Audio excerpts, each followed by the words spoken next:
here's what I was going to talk about, like the insidious nature of people taking advantage of the void in discourse from like liberal and left advocates. Well, not left advocates, but like liberal advocates for the Palestinian emancipatory movement, has created this unique media landscape where like Nick Fuentes is coming across as like one of these major anti-Israel voices. And I think he recognizes that because, look, part of the reason why I don't cover Nick Fuentes is one, because he has been for a very long time utterly irrelevant, unfortunately, has been platformed and revitalized his career directly as a consequence of like hanging out with Molestany, who openly talked about how he gave him a lifeline, and then, you know, going all the way to like hanging out with Kanye and even dining with the current president. But ultimately, the other reason why I don't give him any any platform whatsoever on this broadcast is because like he is a very dangerous orator, but a decent room reader as well, which is kind of insane to say about a dude who has in the past like obviously denied the Holocaust. So 6 million cookies, I don't buy it. And I assume he still does to this day. Do you feel the same amount of empathy for the children in the Holocaust as you do for the children in Gaza today? Yeah, I mean, to the extent that that's real. And not only that, but also has, you know, talked about like miscegenation being equivalent to like a white person marrying or having sex with an animal. You know, race mixing, he says, is the equivalent of bestiality. You know, there is a target-rich environment. I mean, he has said a bunch of insane shit, right? But in the last couple of months, especially in the last year or so, he has become this figurehead that is a bold, loud, and proud anti-Israel voice. And in the process, a lot of the MAGA influence, and he's also like criticized Donald Trump a lot. He criticized Donald Trump a lot as well, and he still continues to do so, saying Donald Trump is not aggressive enough with his mass deportation policies. But more so, if you look at this kind of stuff through the clip culture that we exist in, I explained it yesterday as like the reverse, the bizarro HasanAbi hater industrial complex, where like my haters spend a good deal of time clipping me out of context to make me seem like a bad person, to make it seem as though I have like really bad opinions, really reactionary opinions or whatever, right? If you want to present me in a negative light to an audience that is reactionary, you point to some of the jokes that I make about, you know, leftist jokes that I make to say he's being sincere here. He wants to like kill all white people or whatever. If you want to make me look bad to like a pro queer audience, you clip a weak moment of mine where I'm yelling at someone and you say he's transphobic. You want to clip me to a feminist audience. You go he's gone to a brothel. Like there are, it's a target-rich environment, right? The opposite is being done for Nick Fuentes by his fans. If you see him just online, and this has happened with like the Dan Bilzerians of the world as well, like many other content creators have been able to take advantage of the clip culture, the clip culture environment that exists by basically presenting themselves as like much more normal political figures that are like, if you watch him off of just clips that his audience is like pumping out on TikTok and on Twitter and whatnot, you would think he's like a left guy, you would think he's like left wing, because like some of his commentary unironically comes across as progressive. And I think it's disingenuous. And I think he's doing that deliberately to basically farm a bunch of liberals who are anti-Israel to see him in a different light. This clip actually is a perfect example of what I'm talking about because it features the turning point in it as well.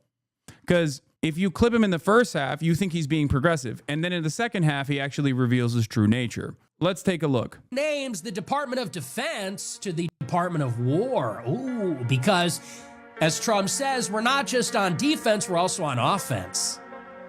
Sounds a lot cooler. And I don't know about you guys, but I'm just getting so sick of the slop, man. I'm done with the slop. Is that all this administration can do? It seems like this administration does two things.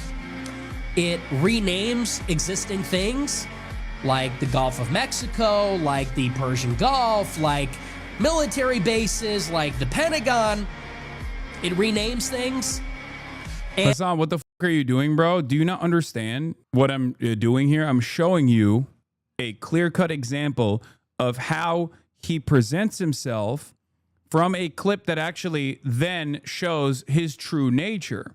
Because if you cut this clip at the halfway point, which many people do, right? Many of his fans do, you will your takeaway will be very different. Okay, your takeaway will be, oh, this guy seems like he's anti-Trump and he's saying the same shit that I think. I'm explaining to you how propaganda is conducted. This is how historic fascism has operated as well, not with 30-second clips, obviously, but historically, fascist movements have started off masquerading as left populist movements. Left populist movements for who?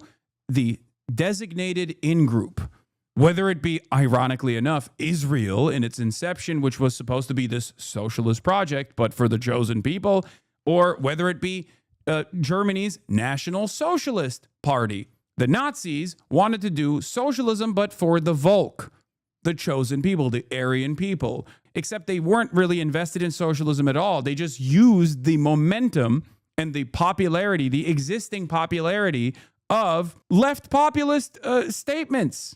That's it. It is a way to package a nefarious agenda that is inherently violent and also directly antithetical to any sort of socialist development. Mussolini, yes, Mussolini was literally a Marxist revisionist. Exactly. Here, listen to the first half and then listen to the second half. This is the reason why I pulled this clip is because it shows how he presents himself and what his actual real opinions are. And it polices anti-Semitism. You can't get your FEMA rescue money. You can't get your Harvard grants and loans. You can't get citizenship or a visa in America. Is that all this administration can do? We were promised revolutionary change. We were promised vengeance. We were promised a golden age. And what we're getting is renaming things, and like the ADL is on steroids. The ADL is taking steroids, they're looks maxing. That's all this administration seems to do. Cracker Barrel, who could forget? I mean, think about it. That's all this administration does. They came in, they renamed the Gulf of Mexico to the Gulf of America. Oh, they renamed the Persian Gulf to the Arabian Gulf. They should have named it the Gulf of Israel, right? Change the names of the military bases back to Fort Bragg. Take that. And now this, they took the Cracker Barrel logo, brought it back to the original. Now we're changing the Department of Defense to the Department of War. And look, if the Trump administration was actually doing things, this would be a cool bonus. So, before you get to the last 30 seconds, look, the first 2 minutes of this 2 minute and 34-second video comes across like he's anti-Trump, and he's saying that like the revolutionary changes that he promised, like uplifting American lives and all this stuff is just fake, and he's just simply pro-Israel, and he's just jiggling keys in front of his base of support. And a lot of those clips, a lot of his community recognize now that there is a major audience for this kind of commentary coming from a guy who is a fallen fan of Donald Trump. And I see this a lot in the comments. People going, oh my God, I can't believe I'm agreeing with Nick Fuentes. I can't believe I'm agreeing with Nick Fuentes. I'm a black liberal and I'm agreeing with Nick Fuentes. What the hell is happening? That's what's going on here. He has been able to capture the attention of so many people. Him, Tucker Carlson, Candace Owens, many of these Republican right-wing commentary people on the independent media side have been able to capture the attention of so many liberals. And that comes from a void in the left flank. And it also stems from the reality that we are too predisposed with fighting against one another instead of ensuring that we have some semblance of messaging discipline on this issue. And also partially because the most moneyed side of the liberal media ecosystem is entirely pro-Israel. So when you do have a guy who is able to cut through the noise and develop a major audience online, someone like myself, they get tarred and feathered by dumb liberals and also even dumb leftists who believe the dumb liberals and the dumb Republicans. This is something that I tried to explain to people in the past where I was like, look, liberals, you did it. You did it. You successfully undermined your left flank. And in the process of doing that, of course, someone right-wing was going to rise up to the occasion and come across as a completely normal centrist, right? That's the Asmongold phenomena. The most consequential aspect of like the destinies of the world consistently coming after me for their own personal narcissistic vengeance quest has made it so that I have so many ridiculous claims that are completely made up about me swirling around in the ecosystem for all of the dumb apolitical people to tune into with a network of slop tubers that are constantly pumping out this kind of content that ultimately people that don't actually get any sort of critical examination of their commentary or their worldview get to rise up to the top. This is part of the reason why I have regularly maintained this idea that unless it's like literally someone being pro-Israel, I'm just not going to spend a whole deal of time attacking even liberal content creators. When liberals are more predisposed with attacking their left flank for demonstrating true anti-fascist principles, then of course someone who presents themselves as a centrist like Asmongold. You know you're fair and neutral if everybody claims that you're attacking either side. Yeah, and I think that's the reason why I cover a lot of the like controversial topics, controversial people, because I think that if I don't cover it in a fair way, nobody will cover it in a fair way. Is going to rise to the occasion and actually unironically build a momentum and an audience off of said liberals who now tune into him to think, well, he's at least better than Hasan. He's not dangerous radical like Hasan is. Meanwhile, Asmongold is also a pipeline to Nick Fuentes. This is it. So this message isn't for whoever you think it's for. It's not for like the molestiny type content creators. Okay, those guys are never going to change their behavior. This is for their audiences who do actually care about growing fascism in this country and have just been deluded into thinking that the most successful way to combat it is by attacking the left flank of the Democratic Party and assuming that people who are critical of the supposed left flank of American politics are actually critical because they have some sinister purpose behind it, because they want Donald Trump to win or some shit. I mean, this has historically happened post-World War II. It has happened leading up to World War II when fascist movements are growing.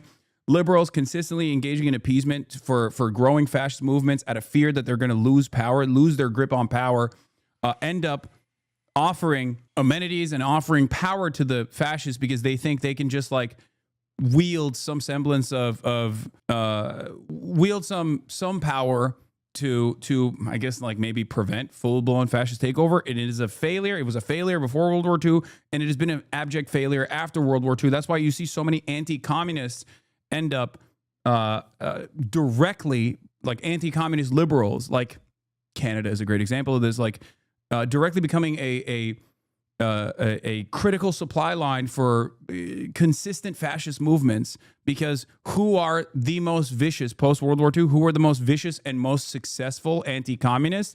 Fascists were. The ones that weren't killed or the ones that weren't arrested post-World War II, they were immediately activated by liberals who wanted to engage in a Cold War, by liberal capitalist democracies that wanted to engage in a Cold War against the real scary enemy and keep the real scary enemy, the USSR, at bay.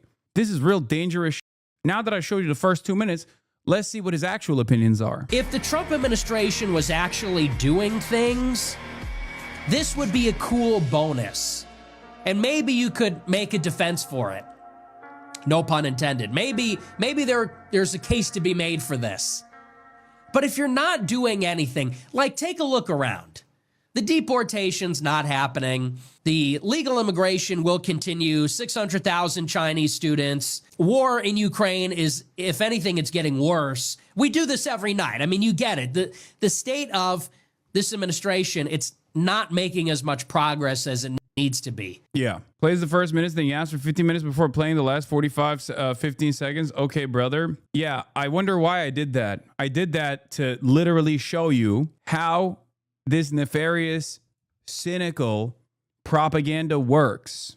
The first 2 minutes of it is all things that prime a liberal audience into finding Nick Fuentes, totally appropriate because his criticisms of Donald Trump are valid here in the first 2 minutes. The last 30 seconds, however, show his true perspective. Oh, Trump is not serious enough about the mass deportations. There are a million different videos like this all over TikTok.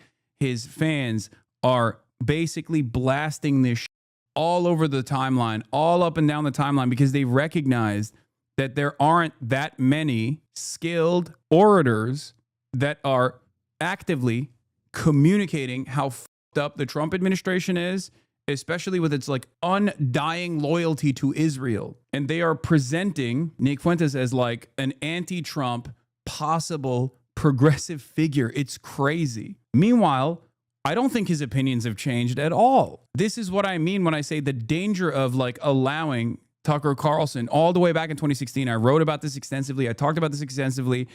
Liberals were so predisposed with attacking the Bernie Sanderses and the left flank of their own party's base of support for being true progressives on a lot of economic issues, created an environment where there was a void in the discourse from the left flank, and this is broad. When I say left flank, I don't mean like literally these guys are leftists. I just mean like to the left of the Republican Party on the media ecosystem. There were no voices that were actually channeling a true, earnest economic populist message. So Tucker Carlson took advantage of that on Fox News every night and presented himself as one of the only voices that was actually channeling left-wing economic populism. For years, he did this. And a similar thing is now happening with Israel.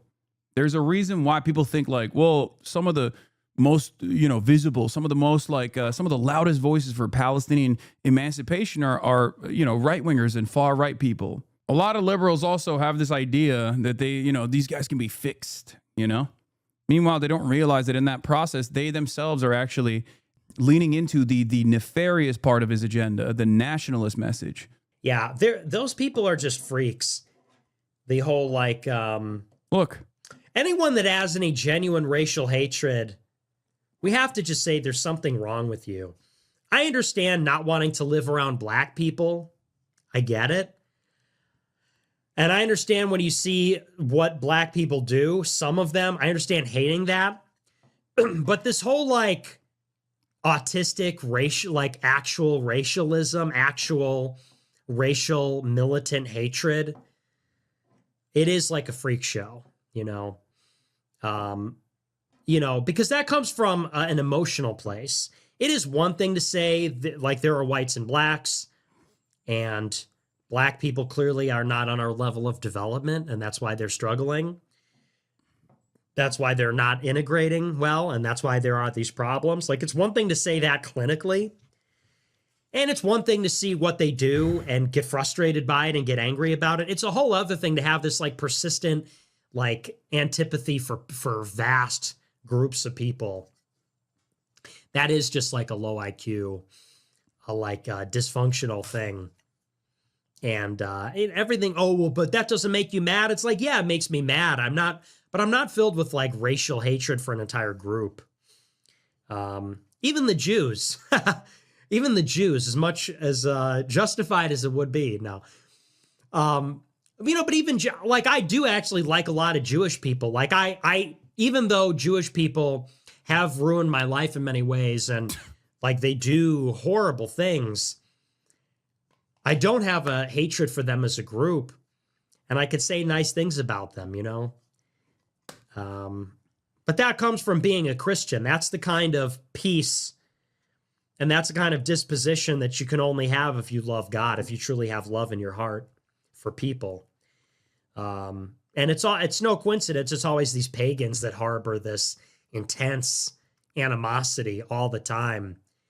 And if you have that, you really got to get over that. And that doesn't mean you need to stop being racist. It doesn't mean you got to stop being a quote unquote racist, but you got to let go of wrath. You have to let go of anger.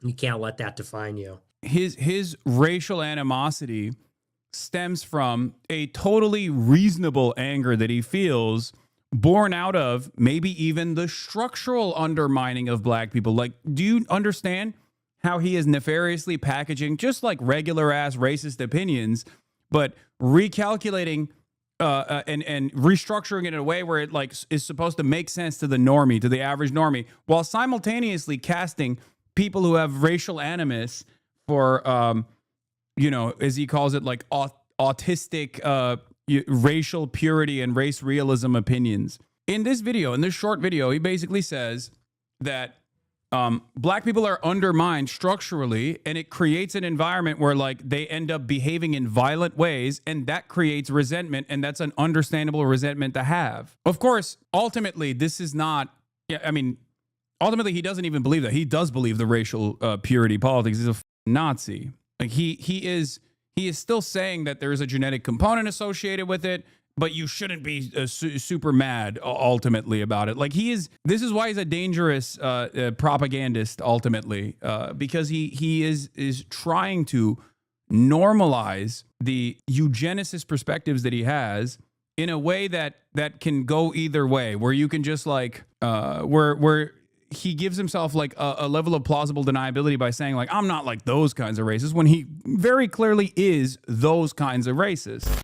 Jews are running society. Women need to shut the fuck up. Blacks need to be imprisoned for the most part. And we would live in paradise. It's that simple. It's literally that simple. Look, I know this is like Mr. Based. Okay, I know this is Mr. Based on the phone. But the older I get, the more I realize it is really this simple. We need white men in charge of everything again. That's it. And his entire community is that kind of racist. And of course, the hallmark of Republican thought is once again, always saying a whole bunch of debunked and insane nonsense and simultaneously packaging it as common sense. One example that immediately comes to mind is like one of these Nazis on Twitter that went viral a while back, which is, of course, it's always happening, unfortunately, was the idea that someone was trying to like do this like normalized racism argument about being like, who even actually is fond of their black neighbors? There was a Twitter post that went viral where it was like, oh, people that say they don't have like racist opinions, have like never lived around black people. If you lived around black people, you would immediately realize why people hold on to these like racist resentments that people call racist, but they're not, all this shit. And it went viral on Twitter first in like the neo-Nazi circles. And then people started like quote retweeting it and being like, dude, what the f are you talking about? Because like, while something might come across as like common sense, depending on how insane your immediate circle online is, and while certain kinds of narratives can be boosted by other people, especially at a time when like there's unprecedented virality for right-wing neo-Nazi type sentiments on Twitter, ultimately in the real world, the common sense narrative is not living around black people is a terrifying prospect and it's really fucked up, especially for diverse environments like major cities in this country where you do live around a lot of black and brown people in a diverse environment. It's so stupid. It's an incredibly stupid statement. You're childish. You're like a baby. You're afraid of people that you have never actually lived around from afar. Because if you did, you would realize that there is no genuine resentment or fear against your neighbors. And the same goes for undocumented migrants as well. People think like undocumented migrants are like a special subcategory because they don't even realize that they're living around undocumented migrants with regular frequency. They're working in the kitchen, they're working at the grocery store, they're working at the poultry facility down the street. They're a part of your community. It's just that you have never encountered someone and know that they are undocumented. So you have this like false notion that they're all scary, a fear of the unknown. And the internet is bricking your brain. And many of these issues would be solved if you actually did live around these people. But my point is, ultimately, clips that you see of far-right neo-Nazi style figures like Nick Fuentes are becoming increasingly more dangerous at a time when there is a real need by the left, by liberals, for bold anti-Trump, anti-fascist voices. And a skilled orator is capable of taking advantage of that void in discourse by routinely undermining Trump, routinely attacking Trump from an understandable perspective, from a real genuine and valid point of critique to draw the attention and gain popularity and gain charitability amongst a broader audience, to then slam in and normalize this somewhat effective, dangerous race realist framework.